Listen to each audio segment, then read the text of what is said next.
आप सभी को जय श्री राम। स्वागत है आप सभी का हमारे YouTube channel Shri Ramcharitmanas with Diksha पर। आज की इस वीडियो में प्रभु दीन दयालु कृपालु सब घटवासी परम ब्रह्म के पृथ्वी पर अवतरण अर्थात उनके प्रकट होने का प्रसंग वर्णित होने जा रहा है, जिसके श्रवण या वर्णन द्वारा सभी जीवों को परमानंद का अनुभव होता है। शरीर का रोम रोम पुलकित हो जाता है और एक अलौकिक सुख का अनुभव राम जी को प्रिय सभी जीव कर पाते हैं। आशा करती हूँ कि आज की इस वीडियो में आप लोगों को उसी अलौकिक सुख का अनुभव होगा और आप लोगों को ये वीडियो बहुत पसंद आएगी। यदि आप लोगों को वीडियो पसंद आए तो वीडियो को लाइक ज़रूर करें और कमेंट बॉक्स में अपने सुझाव और अपने अनुभव को ज़रूर बताएं। यदि आपने चैनल को सब्सक्राइब नहीं किया है तो चैनल को सब्सक्राइब ज़रूर कर लें और इस वीडियो को ज़्यादा से ज़्यादा लोगों को शेयर करें, जिससे कि वे सभी भी इसे देख सकें। चलिए प्रभु दीन दयालु का स्मरण करके आज की कथा का प्रारंभ करते हैं। हमारी पुरानी वीडियोस को देखने के लिए आप सब्सक्रिप्शन में जाकर देख सकते हैं, यदि आपने चैनल को सब्सक्राइब कर लिया है तो, और यदि नहीं किया है तो डिस्क्रिप्शन बॉक्स में जाके आप पिछली वीडियो को भी देख सकते हैं। लेकिन चैनल को सब्सक्राइब ज़रूर कर लें, जिससे कि आगे की वीडियोस आपको आसानी से मिलती रहें। चलिए कथा का प्रारंभ करते हैं। नौमी तिथि मधुमास पुनीता शुक्ल पक्ष अभिजीत हरिप्रीता मध्य दिवस अति शीत न घामा पावन काल लोक विश्रामा शीतल मंद सुरभि बहबाऊ सहर्षित सुत संतन मन चाऊ बन कुसुमित गिरिगन मनियारा स्त्रवहीं सकल सरितामृत धारा सो अवसर बिरंची जब जाना चले सकल सुर साजी विमाना गगन विमल संकुल सुरजू था गावहीं गुण गंधर्व बरू था बरसई सुमन सुअंजुलि साजी गह गई गगन दुमदुभि बाजी स्तुति करई नाग मुनि देवा बहुबुधि लावहि निज निज सेवा सुर समूह विनती करि पहुँचे निज निज धाम जग निवास प्रभु प्रगटे अखिल लोक विश्राम मंगल भवन अमंगल हारी द्रबहु दशरथ अजर बिहारी। पवित्र चैत्र का महीना था। नवमी तिथि थी। शुक्ल पक्ष और भगवान का प्रिय अभिजीत मुहूर्त था। दोपहर का समय था। न बहुत सर्दी थी न धूप, गर्मी भी नहीं थी, अर्थात वह पवित्र समय सब लोगों को शांति देने वाला था। शीतल मंद और सुगंधित पवन बह रही थी। देवता हर्षित थे और संतों के मन में बड़ा चाव था। वन फूले हुए थे। पर्वतों के समूह मणियों से जगमगा रहे थे और सारी नदियाँ अमृत की धारा बहा रही थी।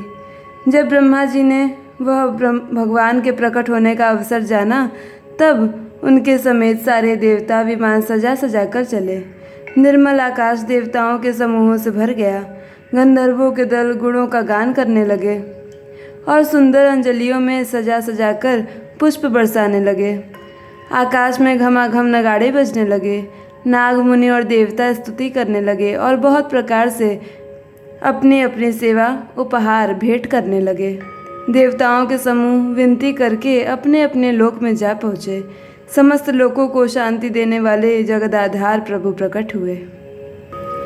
भय प्रगट कृपाला दीन दयाला कौशल्या हितकारी हर्षित महतारी मुनि मनहारी अद्भुत रूप विचारी लोचन अभिरामा तनु घनश्यामा निज आयुध भुजचारी भूषण बनमाला नयन विशाला शोभा सिंधु करारी कह दुई कर जोरी स्तुति तोरी कई विधि करो अनंता माया गुण ज्ञानातीत अमाना भेद पुराण भनंता करुणा सुख सागर सब गुण आगर जेहि गावहि श्रुति संता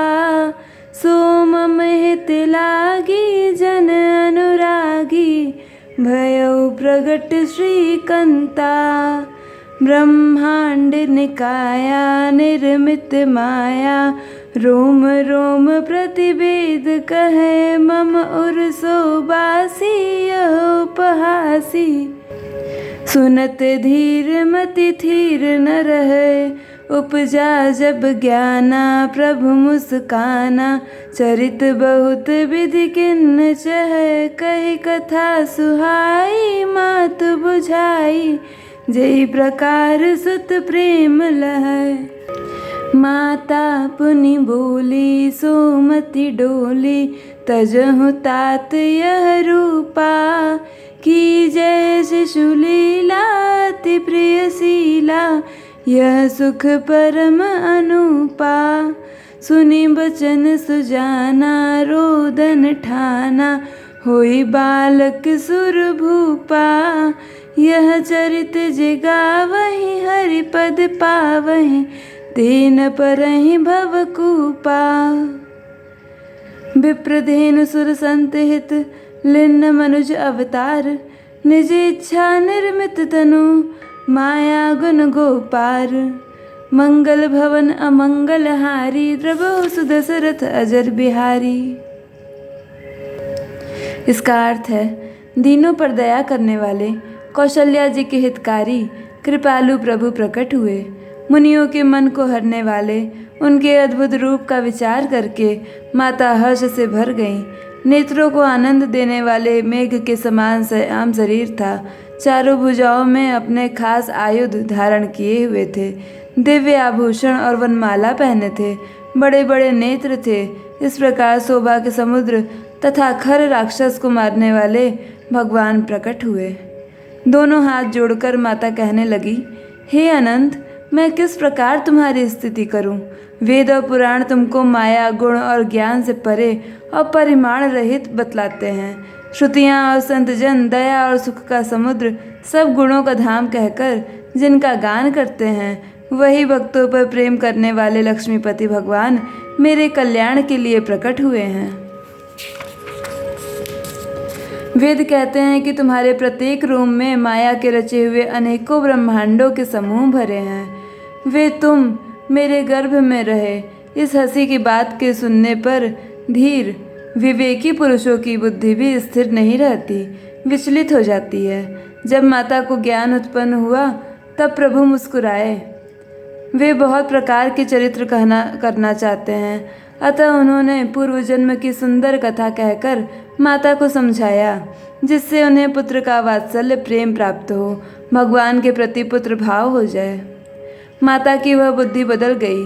तब वह फिर बोली, हे तात, यह रूप छोड़कर अत्यंत प्रिय बाल लीला करो। मेरे लिए यह सुख परम अनुपम होगा। माता का यह वचन सुनकर देवताओं के स्वामी सुजान भगवान ने बालक रूप होकर रोना शुरू कर दिया।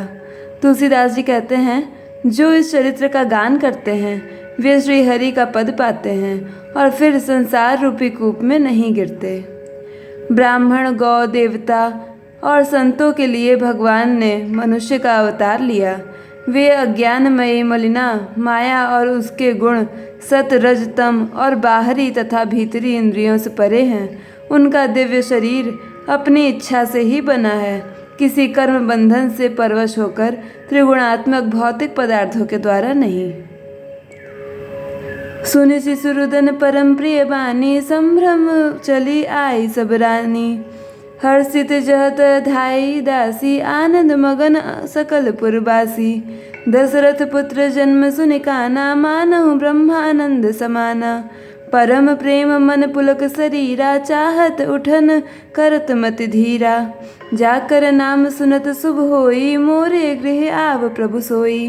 परमानंदपुरी मन राजा, कहा बुलाई बजावहु बाजा। गुरु वशिष्ठ कह गयउ हकारा, आए दुजन सहित नृप द्वारा। अनुपम बालक देखे न जाई, रूप राशि गुण कही न सिराही। नंदी मुख सराध करी, जात कर्म सब किन्न। हाटक धेनु बसन मनी, नृप नृपन कह दिन। मंगल भवन अमंगल हारी, द्रवहु सुदशरथ अजर बिहारी। बच्चे के रोने की बहुत ही प्यारी ध्वनि सुनकर सब रानियां उतावली होकर दौड़ी चली। दासियां हर्षित होकर जहाँ तहाँ दौड़ी। सारे पुरवासी आनंद में मग्न हो गए। राजा दशरथ जी पुत्र का जन्म कानों से सुनकर मानो ब्रह्मानंद में समा गए। मन में अतिशय प्रेम है, शरीर पुलकित हो गया। आनंद में अधीर हुए बुद्धि को धीरज देकर और प्रेम में शिथिल हुए शरीर को संभालकर वे उठना चाहते हैं। जिनका नाम सुनने से ही कल्याण होता है, वही प्रभु मेरे घर आए हैं। यह सोचकर राजा का मन परम आनंद से पूर्ण हो गया। उन्होंने बाजे वालों को बुलाकर कहा कि बाजा बजाओ। गुरु वशिष्ठ जी के पास बुलवा गया। वे ब्राह्मणों को साथ लिए राजद्वार पर आए। उन्होंने जाकर अनुपम बालक को देखा, जो रूप की राशि है और जिसके गुण कहने से समाप्त नहीं होते।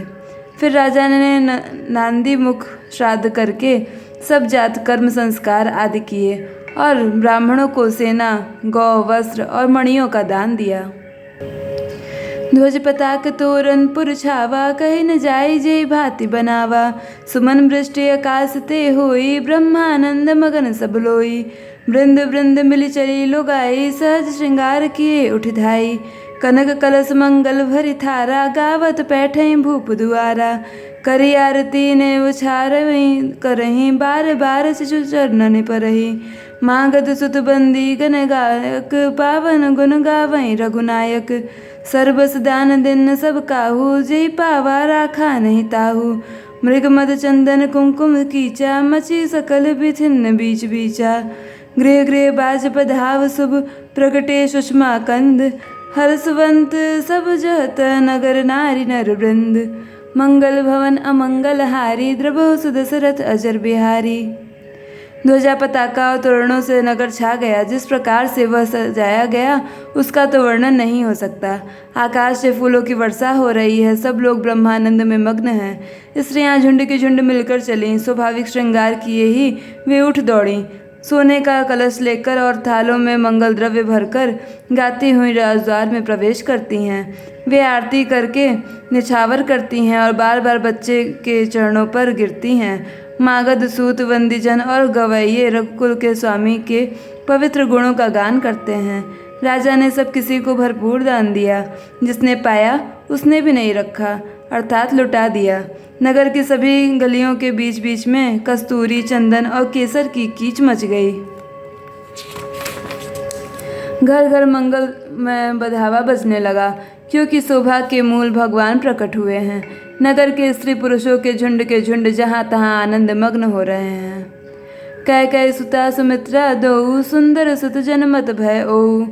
वह सुख संपत्ति समय समाजू, कही न सकई सादर अहि राजू। अवधपुरी सोहई एहि भांति, प्रभु मिलन आई जनु राति। देखि भान जनु मन सकुचानी, तदपि बनी संध्या अनुमानी। अगर धूप बहु जनु अधियारी, उड़त अबीर मनहु अरुनारी। मंदिर मनि समूह जनु तारा, नृप गृह कलश सु इंदु उदारा। भवन वेद धुनि अति मृदुबानी, जनु खग मुखर समय सुन जनु सानी। कौतुक देखि पतंग भुलाना, एक मास ते जात न जाना। मास दिवस कर दिवस भा, मरम न जानई कोई। रथ समेत रवि थाक्यु, निशा कवन विधि होई। मंगल भवन अमंगल हारी, द्रबहु सुदशरथ अजर बिहारी। कैकेयी और सुमित्रा इन दोनों ने भी सुंदर पुत्रों को जन्म दिया। उस सुख संपत्ति, समय और समाज का वर्णन सरस्वती और सर्पों के राजा शेष जी भी नहीं कर सकते। अवधपुरी इस प्रकार सुशोभित हो रहा है, मानो रात्रि प्रभु से मिलने आई हो और सूर्य को देखकर मानो मन में सकुचा गई हो। परंतु फिर भी मन में विचार कर वह मानो संध्या बनकर रह गई हो। अगर कि धूप का बहुत सा धुआं मानो संध्या का अंधकार है, और जो अबीर उड़ रहा है वह उसकी ललाई है। महलों में जो मणियों के समूह हैं वे मानो तारागण हैं। राजमहल का जो कलश है वही मानो श्रेष्ठ चंद्रमा है। राजभवन में जो अति कोमल वाणी से वेद ध्वनि हो रही है वही मानो समय से सनी हुई पक्षियों की चहचहाहट है। यह कौतुक देखकर सूर्य भी अपनी चाल भूल गए। 1 महीना उन्होंने जाता हुआ न जाना, अर्थात उन्हें 1 महीना वहीं बीत गया। महीने भर का दिन हो गया। इस रहस्य को कोई नहीं जानता। सूर्य अपने रथ सहित वहीं रुक गए। फिर रात किस तरह होती। आज की कथा यहीं संपूर्ण होती है। आगे की कथा में और भी अलौकिक दृश्य देखने को मिलेंगी। राम जी के जन्म होने के कारण किस प्रकार से अयोध्यापुरी में अलौकिक छटा छाई हुई है, उसका वर्णन आगे भी होगा। आप सभी को यदि वीडियो पसंद आई हो तो वीडियो को लाइक ज़रूर करें। आप सभी का अंत तक वीडियो देखने के लिए बहुत बहुत धन्यवाद।